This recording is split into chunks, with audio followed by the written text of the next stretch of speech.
Friends, నేను మీ నందన kitchen. ఈరోజు మన కిచెన్లోనే సొరకాయ కారం ఎలా తయారు చేయాలో చూపించబోతున్నానండి. మరి కొత్తగా ఎవరైనా చూస్తున్నట్లయితే తప్పకుండా ఒకసారి ఇలా ట్రై చేసి చూడండి. మీరు చేసే విధానం చూద్దాము. ఒక మీడియం సైజ్ సొరకాయ తీసుకొని ఇలాగా చిన్న ముక్కలు, మనకి ఎంత వీలైతే అంత చిన్న ముక్కలుగా కట్ చేసి పెట్టుకోవాలి. చూడండి, సొరకాయ అంతా ఇలాగా చిన్న ముక్కలు కట్ చేసి పెట్టాను. ఈ విధంగా కట్ చేసి పక్కన ఉంచుకుందాము. మరి దీనిలో మసాలాలు తయారు చేద్దాము. ఒక 2 స్పూన్లు ఎండు కొబ్బరి, మీ దగ్గర పొడి ఉంటే పొడి కూడా వేసుకోవచ్చు. నేనైతే కొబ్బరి ముక్కలను ఇలాగా గ్రైండ్ చేసి వేసాను. ఈ గ్రైండ్ చేసుకున్న తర్వాత ఒక పెద్ద స్పూన్ అంతా పుట్నాల పప్పు వేసుకోండి.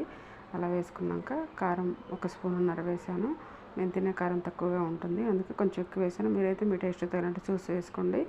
ఒక 10-12 వరకు వెల్లుల్లి రెబ్బలు వేసుకొని దీన్ని ఇలా గ్రైండ్ చేసుకోవాలండి. చూడండి, ఈ విధంగా కొంచెం బరకగా ఉండేటట్టు గ్రైండ్ చేసుకోండి. ఇప్పుడు ఇది గ్రైండ్ చేసింది పక్కన పెట్టేద్దాము. మిగతా ప్రాసెస్ చూద్దాము. స్టవ్ వెలిగించుకొని బాండి పెట్టుకొని అది కొంచెం వేడైన తర్వాత ఇప్పుడు తగినంత ఆయిల్ వేసుకుందాము. దీనికి ఫ్రైకి సరిపోయిన ఆయిల్ వేసుకోవాలి. ఒక 4 పావులు అయితే వేసాను నేను. ఇది కొంచెం వేడైన తర్వాత పోపు గింజలు వేసుకోండి. ఇలా 1 స్పూన్ పోపు గింజలు వేసుకోండి. ఇవి చిట్టుపడమన్న తర్వాత ఒక మీడియం సైజు ఉల్లిపాయ చిన్న ముక్కలు కట్ చేసి వేసుకోండి. ఇలా అయితే పచ్చిమిరపకాయలు వేయలేదు, మీకు ఇంట్రెస్ట్ ఉంటే వేసుకోవచ్చండి. చూడండి, ఈ విధంగా వేసుకున్నాక అలా కలుపుకోండి. ఒకసారి 2 రెబ్బల కరివేపాకు కూడా వేసుకొని ఒకసారి కలుపుకోండి.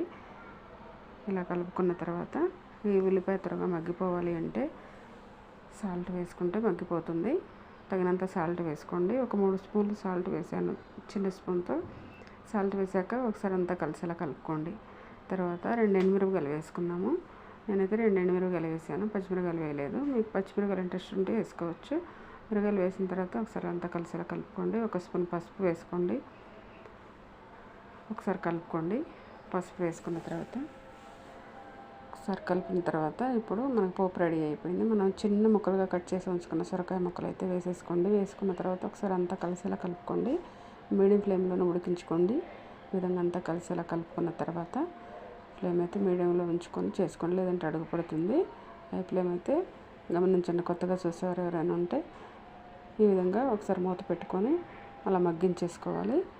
ఇప్పుడు మసాలా 1 స్పూన్ ధనియా పొడి, చిటికెడంత మెంతి పొడి, చిటికెడంత జీలకర్ర పొడి వేయించి పొడి చేసింది వేసాను. మనకి ఒక 60% ఉడికిన తర్వాత ఈ పొడులు వేసుకోండి. మసాలా పొడి చూడండి, చాలా వరకు ఉడికిపోయింది మనకి. ఇదైతే అలా ఆయిల్ సపరేట్ అయ్యేటప్పుడు ఇప్పుడు మనం గ్రైండ్ చేసి ఉంచుకున్న కారం పొడి అయితే వేసుకోండి. ఈ విధంగా వేసుకోవాలి. వేసుకున్న తర్వాత ఒక 5-6 నిమిషాలు సిమ్లో తీసుకోండి. ఇప్పుడు ఫ్లేమ్ మార్చుకొని సిమ్లో ఉంచుకొని దీన్ని అయితే ఫ్రై చేసుకోవాలి. ఇది అంతా పచ్చిగా వేసాం కాబట్టి పచ్చివాసన పోయేలా ఒక 5 నిమిషాలు 6 నిమిషాలు మగ్గించుకుంటే సరిపోతుంది. మధ్య మధ్యలో కలుపుతూ ఉండండి, ఎందుకంటే అడుగు పడుతుంది.